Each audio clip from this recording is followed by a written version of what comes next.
Kita semua sepakat bahwa ke depan terjadi hal yang namanya decoupling, keterlepasan dengan masa lalu. Maka kita semua harus waspada dan menyadari apa yang akan terjadi dari sekarang hingga tahun 2030. Karena bukan goncangan yang didapat tetapi keterlepasan dengan apa yang akan terjadi di masa akan datang. Ada satu hal yang saya sendiri mungkin shock adalah pemikiran dari seorang anak muda berusia 22 tahun yang bermitra dengan saya yang mengusulkan untuk membuat Ruang Belajar, sebuah digital platform tingkat universitas, di mana dia mengatakan, "Pak, saya yakin Pak Menteri Pendidikan, Pak Nadiem ke depan akan mendistrap dunia pendidikan karena saya sudah pelajari apa dan bagaimana otaknya seorang Nadiem Makarim. Dia pasti tahu sekali bahwa dalam pendidikan faktor biaya terbesar adalah ruang kelas dan guru, di mana dalam pendidikan poinnya adalah seseorang harus memiliki ilmu, memiliki informasi, dan memiliki keterampilan berkarya. Dan untuk memiliki ilmu, mendapatkan informasi dan keterampilan berkarya tidak perlu ruang kelas yang besar dan guru yang banyak. Apa yang akan terjadi kalau semua itu digiring ke arah digital, di mana ruang kelasnya bisa dipakai di mana saja, dipakai bergiliran, dan gurunya jadi digital. Itu sekolah dan kampus tinggal separuh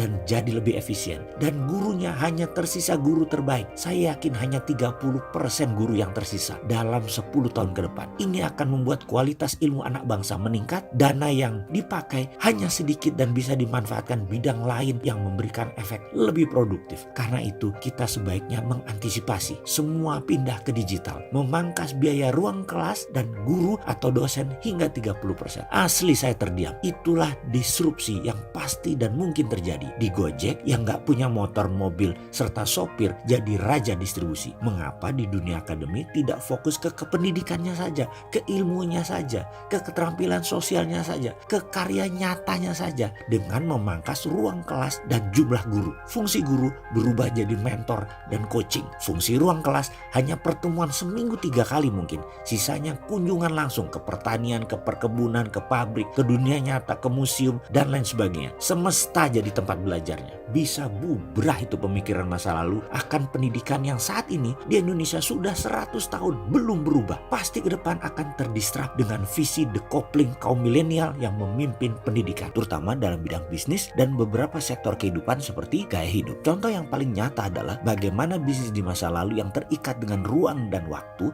kantor yang besar, pegawai yang banyak, bisnis yang pakai aturan pemerintah atau regulator mendadak menjadi cair tanpa jalannya peraturan pemerintah karena sudah cross border country, antar negara, sehingga bisnisnya tumbuh lebih cepat dari peraturan sebuah negara. Misalnya bisnis digital yang merusak, yang mendistrap retail shop seperti Matahari, Ramayana, department store seperti Sogo, Metro, dan di dunia puluhan nama besar department store sudah tumbang. Lalu perusahaan seperti Grab, Gojek yang tidak punya aset motor dan mobil, tidak bayar BPJS, tidak bayar pajak kendaraan, tidak bayar STNK, tidak punya satupun kafe atau resto di GoFood-nya, membuat berbisnis menjadi ringan karena fokus pada tujuan utamanya, yaitu mendistribusikan barang atau mendistribusikan orang. Dimulai sekitar tahun 2022, di mana 5G sudah menguasai pasar. Kemudian 60% universitas dunia akan menggunakan teknologi virtual reality atau VR pada tahun 2021 untuk menggantikan dan menghasilkan lingkungan pembelajar yang imersif. Peringatan lembaga think tank global tersebut harusnya menjadi wake up